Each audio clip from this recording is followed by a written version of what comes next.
The ocean is a vast place that goes miles deep at its deepest point. Most people will never go to the bottom of the deep ocean because of the harsh conditions.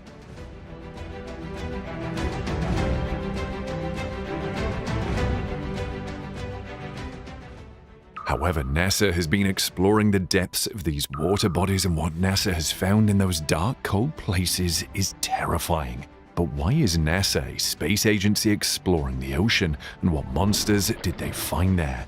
Well, Joe Rogan brought a guest on his show, and we bring you what the popular podcast revealed about the terrifying discoveries made by NASA underwater. The ocean covers 70% of the Earth's surface. It contains approximately 1.35 billion cubic kilometers or 324 million cubic miles of water, accounting for approximately 97% of all water on Earth.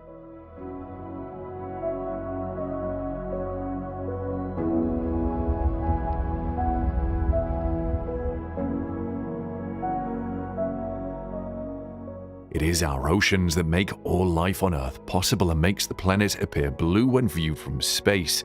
Earth is the only planet in our solar system that has been proven to have liquid water.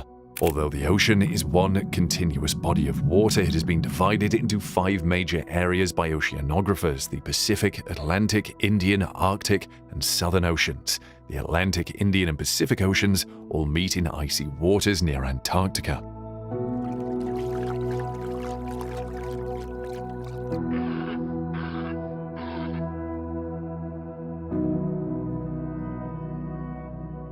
Now, the ocean affects you in ways you might not even realize. The ocean is critical to climate and weather. Water evaporates as a result of the sun's heat, adding moisture to the air. The oceans supply the majority of this evaporated water. Water vapor condenses to form clouds, which release moisture in the form of rain or other types of precipitation.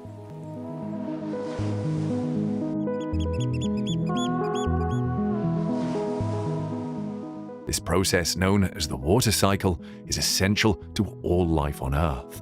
The ocean provides the majority of heat to the atmosphere. The ocean transfers heat to the atmosphere as the sun warms the water. The heat is then distributed throughout the world by the atmosphere.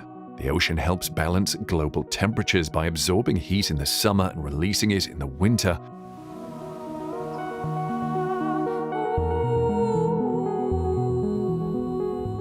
Because water absorbs and loses heat more slowly than land masses.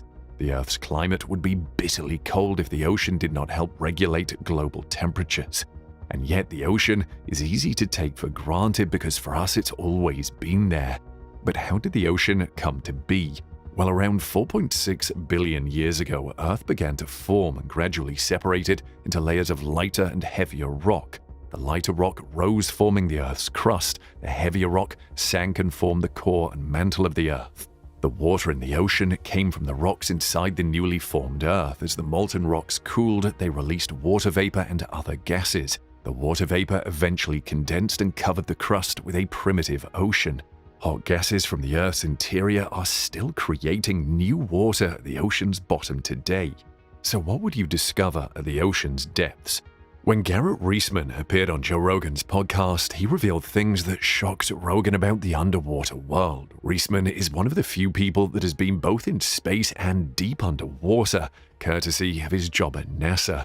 Now, you might want to envy him, but wait until you hear the details of his stay underwater first.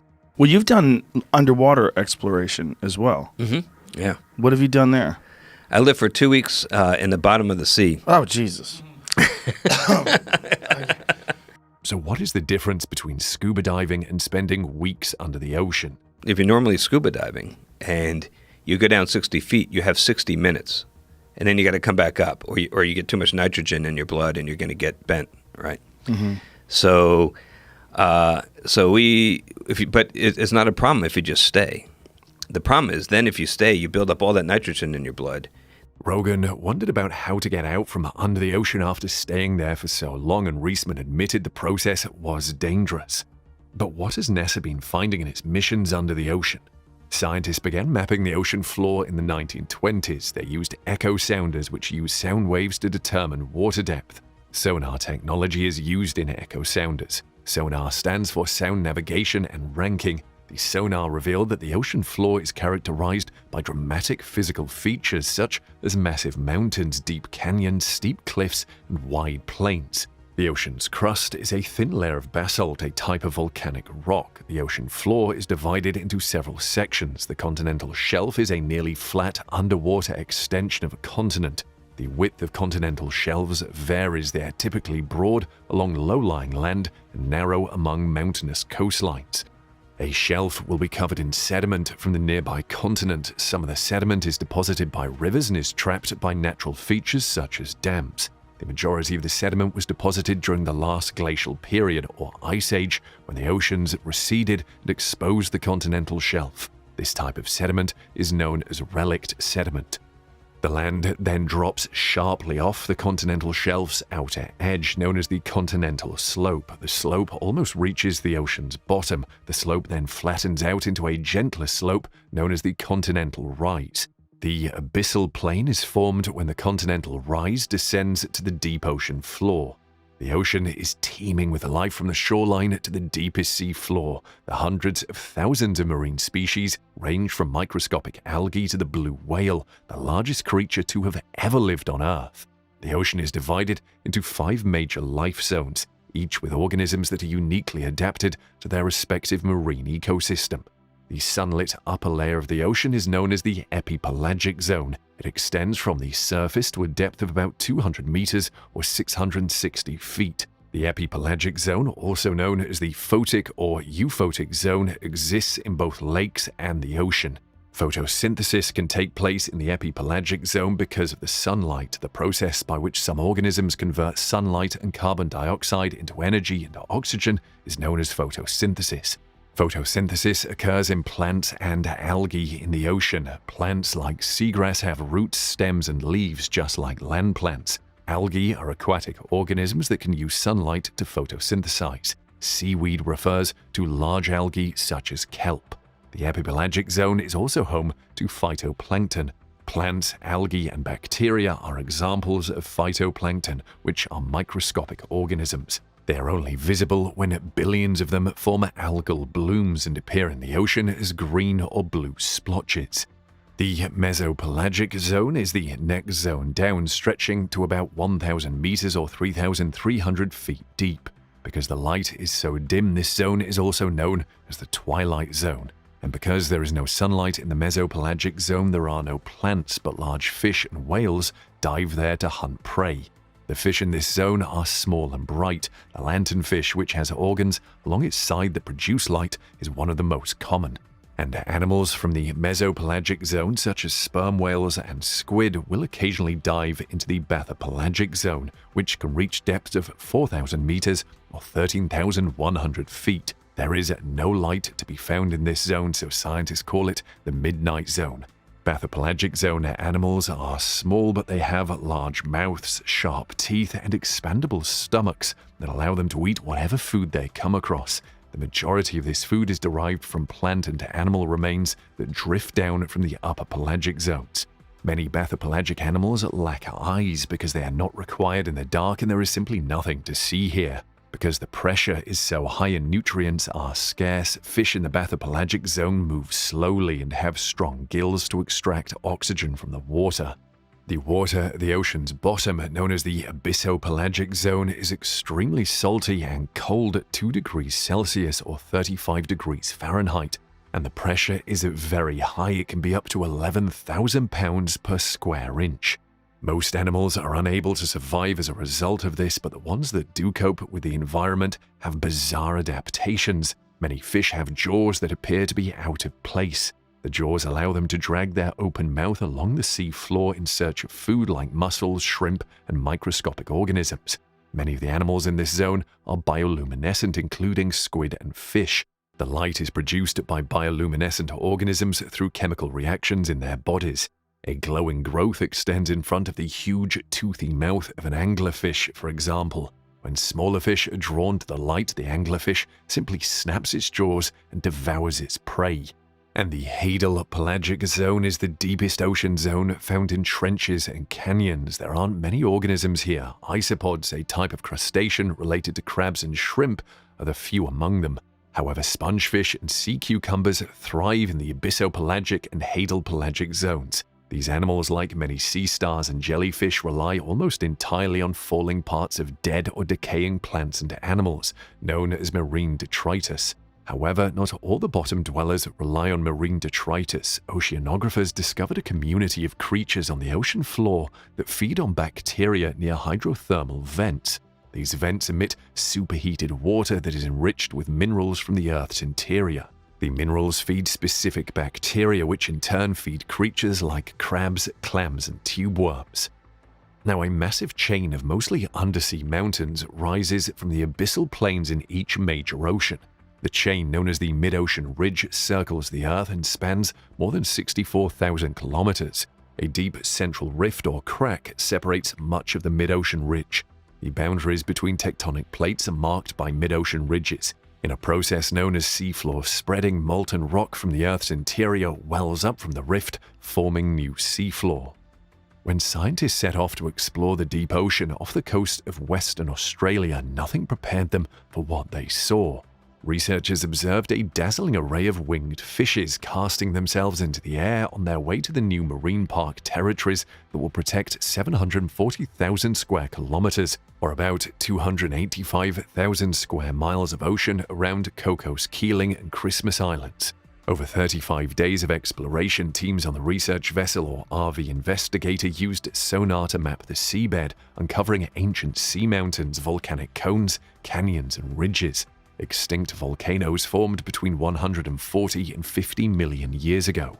The Cocos Keeling Islands were revealed to be twin peaks of a massive sea mountain rising nearly 5,000 meters from the sea floor by sonar. A third submerged peak, 350 meters below sea level, was also discovered. The crew reported a large treasure trove of species after sampling habitats with small trawl nets from 60 meters to 5,500 meters below the surface. Scientists believe that up to one-third of these species are unknown to science. This includes the possibility of a new species of blind cusk eel with a loose, gooey, see-through skin. Then there's the adorable deep-sea batfish, which resembles a well-cooked limbed ravioli with a please love me expression on its tiny face. This strange little creature shuffles along the seafloor on stubby little fin legs with large feet. These are tiny anglerfish relatives. They have a tiny little lure in a depression on their snout that they can move to attract prey, and they essentially walk over the floor on their modified arms and legs. Another fish was discovered anchored to the ground by 3 strangely elongated stilt fins that allow it to hover effortlessly just above the sea floor, waiting to pounce on unsuspecting prey below. This fish is known as the tripod fish and has a few strange characteristics. This small fish has rays or elements that are elongated at the tips of its pelvic and caudal fins. These extremely long rays protrude from the pelvic fins and the lower caudal or tail fin. These rays appear to be rigid while the fish perches on the substrate but flexible when the fish swims away. Its pectoral fins, also known as tactile organs, extend upward to detect prey in the same way that antennae do. And because it lives in the deep ocean where it's dark, its eyes have shrunken to almost vanished. Their coloration varies from bronze to pale, with gray on the head, belly, and lower back. Tripod fish spend the majority of their lives perched on their fins on the ocean floor waiting for a meal. When it detects food, it uses its long and feathery pectoral fins to alert itself. These long pectoral fins, which act as hands, will then capture the food and direct it towards its mouth, which has a large gape. Small planktonic crustaceans, zooplankton, and any tiny organism that drifts through the current will be eaten. The tripod fish faces in the direction of water movement, remaining still and waiting for food to arrive to increase its chances of obtaining food. Tripod fish are hermaphroditic in the sense that they have both male and female reproductive organs that mature at the same time. If this fish cannot find a mate due to its solitary existence in the harsh environment, it can fertilize its own eggs, ensuring the species' survival. When the tripod fish self-fertilizes, it spawns both sperm and eggs into the water column. When 2 tripod fish mate, one releases sperm, while the other releases eggs into the water column. The researchers also discovered a hermit crab with a shell made of a deep-sea colonial zoanthid coral. To give themselves structure, these goopy soft corals tend to incorporate sand or other bits of material that happen to be lying around, including crabs. This region is also home to many sea cucumbers, sea stars, and sea snails, as well as many other strange creatures of the deep. And there is also the longest deep-sea animal ever, the giant siphonophore. Siphonophores, a group of creatures related to jellyfish and corals, resemble a long piece of string and appear to be one organism, but they're actually made up of many thousands of individual specialized clones that come together to form a single entity. The scientists estimated the outer ring of this siphonophore to be about 49 feet in diameter using lasers mounted on their ROV, implying that this section alone is 154 feet long, or about as tall as an 11-story building. Deep-sea predators like this one wait for unfortunate animals to come into contact with the stinging cells found on some of the specialized clones. The siphonophore, which is a type of jellyfish, is composed of millions of interconnected clones, as if the Borg and the Clone Wars had a child. In the colony, a clone can do about a dozen different jobs, but each clone is specialized to a specific task. And some of the siphonophore's clones specialize in catching prey with the help of stinging cells. Their slender bodies dangle from the ceiling with a single long tentacle dangling like a hook-studded fishing line. In the open ocean, a siphonophore colony in a line creates a curtain of deadly tentacles. But in this case, the animal is hunting in a galaxy-like spiral with the long wisp-like tentacles draped below. Furthermore, the colony does not have to move to feed. When a clone captures its prey, such as a fish or crustacean, it will reel it back to the colony, where other clones that act as mouths will surround it. Many cells swallow it all at once. When the prey is digested, the nutrients are sent through a long digestive tract that travels down the entire colony, allowing every other clone to use the nutrients. As a result, this siphonophore can remain stationary and feed for an extended period of time. And while determining the age of a siphonophore colony is difficult, the researchers believe the animal could be tens or even hundreds of years old. When the ship returned to land, the animals were studied by taxonomists who specialize in different animal groups to confirm their identity or describe new species, with DNA extracted from the animals serving as a vital source of information. And while there is more than enough ocean depth to be studied, you might wonder why NASA is investigating under the water when it's an agency that is supposed to be focused on space. They hope that the underwater discoveries they make will aid in revealing some of the mysteries in outer space, while also testing some of the equipment and experiments required for missions elsewhere in the solar system. The depths of the Earth's oceans are eerily similar to some of the conditions NASA expects to find on other worlds in our solar system. They may even provide hints as to where scientists should look for alien life. The Hadal Zone is the deepest part of the Earth's oceans. It is a foreboding place worthy of its name, named after Hades, the Greek god of the underworld. Few vehicles can survive the plunge into this dark abyss. NASA scientists are attempting to explore and probe the limits of life on Earth here, in collaboration with the Woods Hole Oceanographic Institution in Massachusetts. In recent years, marine biologists have sent multiple landers equipped with sensors and cameras to crash land on the Hadal Zone's floor, where they take measurements.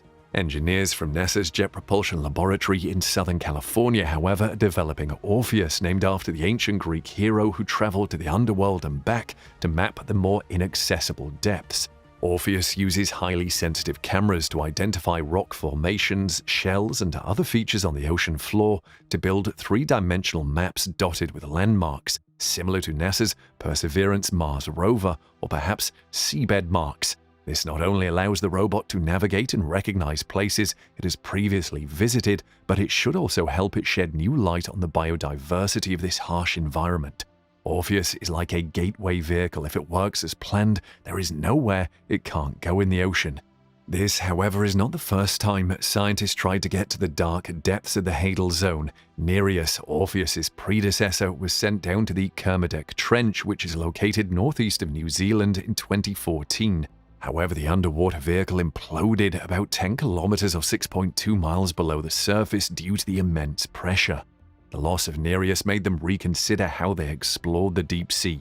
Orpheus, which is roughly the size of a quad bike and weighs around 550 pounds or 250 kilograms, is intended to be much lighter, smaller, and less expensive than previous underwater vehicles. This should make it more agile, allowing it to enter previously unexplored trenches and vents on the sea floor. For a long time, marine biologists believed that life could not exist in the Hadal Zone, but as deep-sea submersibles began exploring the region in the first half of the 20th century, it became clear that life could indeed exist there. However, it was still thought that all living organisms were sustained by a food chain that was ultimately powered by photosynthesis. In surface waters, plants, algae, and some marine bacteria convert the sun's energy into sugars, which they store in organic matter. This is then consumed by herbivores, which are then consumed by carnivorous animals. Scientists were convinced that organisms on the ocean floor survived by eating dead organic matter, such as animal carcasses, feces, and the steady fall of other organic detritus or marine snow that fell from above. However, it was thought that there was not enough food to sustain much in the way of sea creatures, and that the deepest areas were still too dark and cold for life. However, in 1977, a US research team dropped a remotely operated vehicle 8,000 feet or 2,440 meters into the Pacific Ocean, changing people's perceptions of the deep sea. The vehicle was sent to photograph hydrothermal vents where heat from volcanic activity seeped through the ocean floor. The scientists were astounded to discover vibrant ecosystems teeming with marine organisms such as translucent snailfish and amphipods, tiny flea-like crustaceans that had never been seen before. With this discovery, they discovered an entirely new way of living on Earth. These are animals that don't require direct sunlight, and they survive by consuming chemicals from the sea floor. The scientists were perplexed. How could Hadal Zone species withstand such crushing pressure? Their source of confusion was that there is 15,000 pounds per square inch of pressure. It is so intense that individual animal cells would be squeezed out. Scientists have since discovered that organisms living at such depths have adapted on a cellular level. Piezolites are enzymes found in Hadal Zone creatures such as giant amphipod crustaceans and snailfish that prevent their cellular membranes and proteins from being crushed under extremely high pressure. Piezolites counteract the pressure by increasing the space that proteins occupy within the organism's cell to compensate for the weight of the water surrounding them. It's like putting up tent stakes. Discovering organisms that can not only survive but thrive in such a harsh environment raises important questions for biologists looking beyond our planet's boundaries. Could life like this also be found on other ocean worlds? Under the icy surface of Jupiter's moon, Europa is a saltwater ocean that is thought to be between 40 to 100 miles or 60 to 150 kilometers deep and contains twice the amount of water as all of Earth's oceans combined. Below Europa's thick ice sheet, which is crisscrossed by cracks and fractures, sunlight doesn't penetrate. The pressure beneath the icy crust is comparable to that of the Hadal Zone. The thinking is that a robot capable of exploring the Hadal Zone on Earth could do the same on a frozen moon, 628.3 million kilometers or 390.4 million miles away. So the ocean floor is like a great testbed for us to develop the technology that we need to have a successful mission to one of these ocean worlds. Building a robot for the Hadal Zone is extremely difficult, though. Orpheus must withstand extreme pressure and temperature extremes. The water in the Hadal Zone is just above freezing, but temperatures in the hydrothermal vents can reach 370 degrees Celsius or 698 degrees Fahrenheit. Thick walls are required to keep the electronics from being crushed or getting wet. Orpheus is made up in part of syntactic foam, a buoyant material made up of microscopic glass spheres set in epoxy resin. The foam used in Orpheus was left over from James Cameron's deep-sea Challenger, which descended to the bottom of the Mariana Trench in the Western Pacific in 2012. Because it is pitch black in the deep ocean, Orpheus has a massive flashlight. If the light remains on the entire time, the robot's battery will be quickly depleted, leaving it stranded at the crushing depths. As such, Orpheus will switch to a low power mode when not taking images or samples to save power. While sending robots to Europa and Enceladus may be decades away, NASA scientists are already applying what they've learned from deep-sea exploration to space missions, and NASA will send a robotic rover to our moon's south pole in 2023 to look for water ice. The Volatiles Investigating Polar Exploration Rover, or VIPER, will study ice near the lunar crater Nobile in the hope that it can be mined for rocket fuel or drinking water. While not operating underwater, a lunar rover will face many of the same technical challenges. Let's hear what impresses you the most among the creatures living in the deep and dark depths of the ocean in the comments section below.